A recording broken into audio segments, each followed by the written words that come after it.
Qualquer semelhança com a realidade aqui não é mera coincidência. Duvida?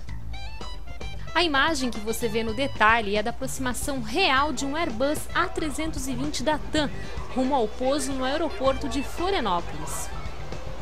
Agora, em destaque, você vê exatamente a mesma situação. A diferença é que o piloto não está sentado na cabine de comando, mas sim em frente à tela do computador.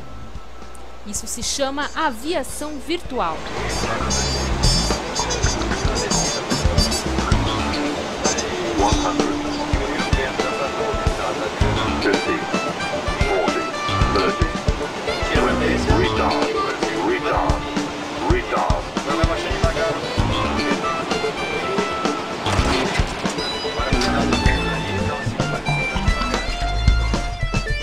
Um desses pilotos é o assessor de comunicação Felipe Faria. Nas horas vagas, ser comandante de Boeing 737 ou de Boeing 767 é o seu principal passatempo.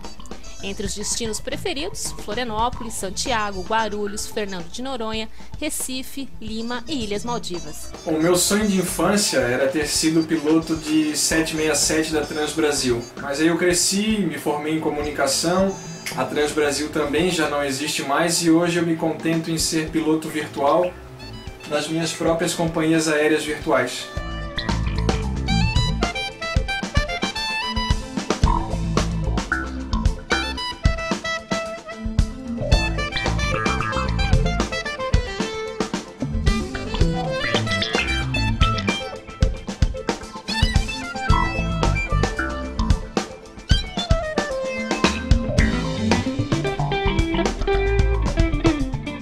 A aviação virtual ela vem desde a década de 1980, desde o começo dessa década, mas eu só entrei mesmo pro ramo, entre aspas, na versão 9 do simulador, em 2004.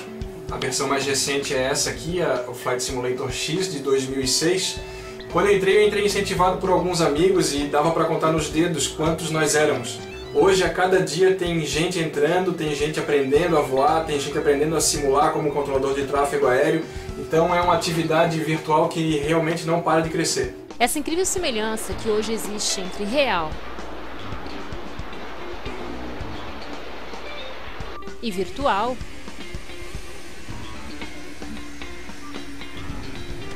está diretamente relacionada à evolução do principal software utilizado pelos pilotos virtuais, o Microsoft Flight Simulator. Já são quase 25 anos dessa série, uma evolução que partiu das telas monocromáticas para chegar a movimentos aerodinâmicos perfeitos e a um detalhamento gráfico capaz de confundir os leigos.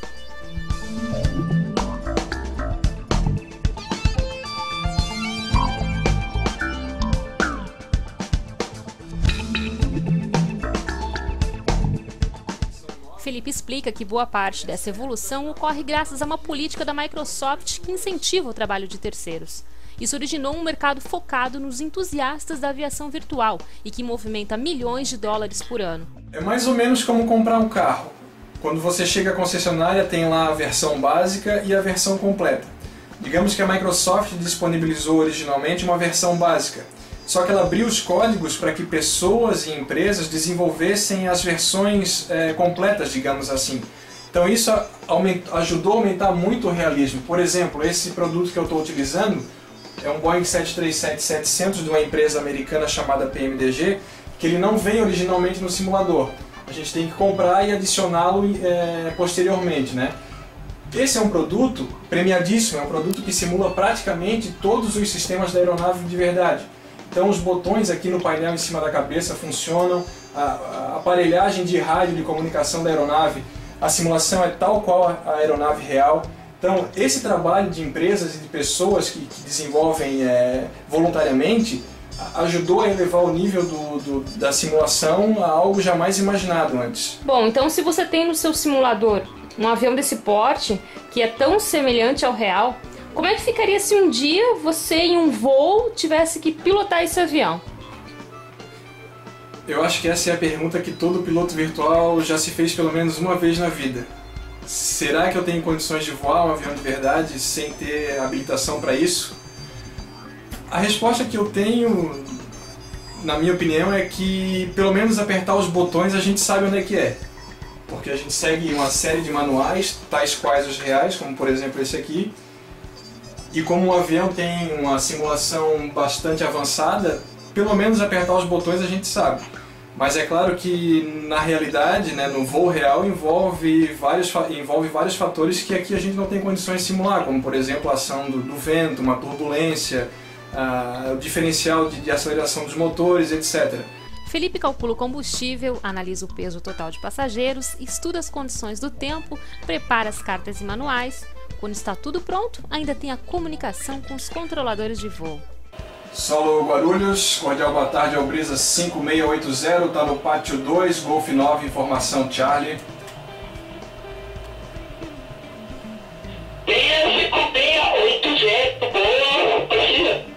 Boa tarde, está com a Charlie a bordo, solicita tráfego para Joinville, nível de voo 340, aguarda a cópia.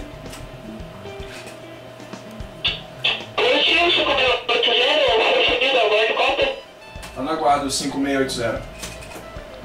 Então essa é a parte mais legal, é a parte em que a gente pode interagir com controladores que,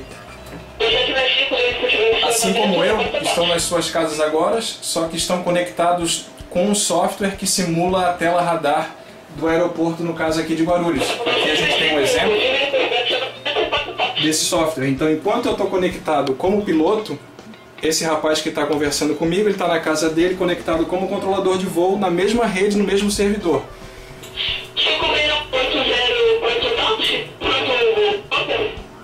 Afirmo, 5680 pronto para cópia, prossiga.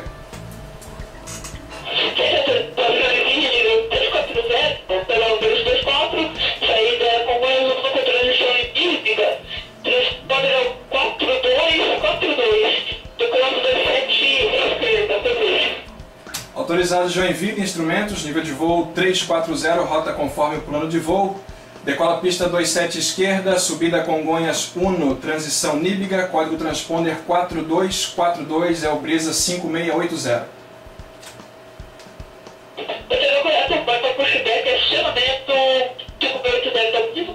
Reportará quando pronto para o pushback acionamento 5680. Então, como eu ia dizendo, essa é a parte mais legal. A gente está se comunicando aqui como se nós fôssemos pilotos e controladores de verdade. A forma de comunicação nossa aqui é exatamente a forma real.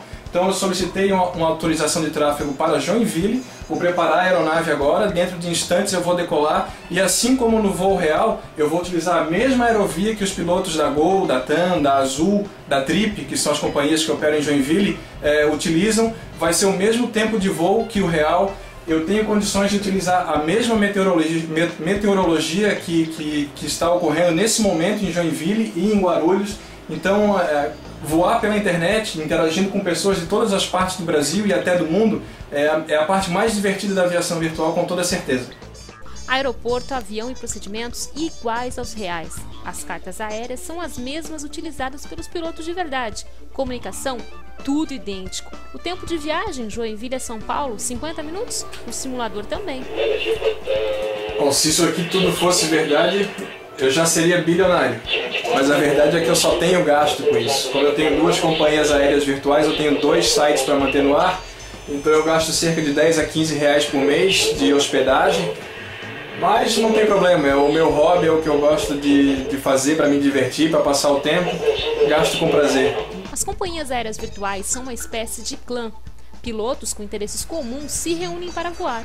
Eles participam de eventos e de treinamentos via internet. Tem gente até que se filia a uma VA para se preparar para a carreira de piloto de verdade. Você disse que quando criança o seu sonho era ser piloto da Transbrasil. Hoje existe uma frustração?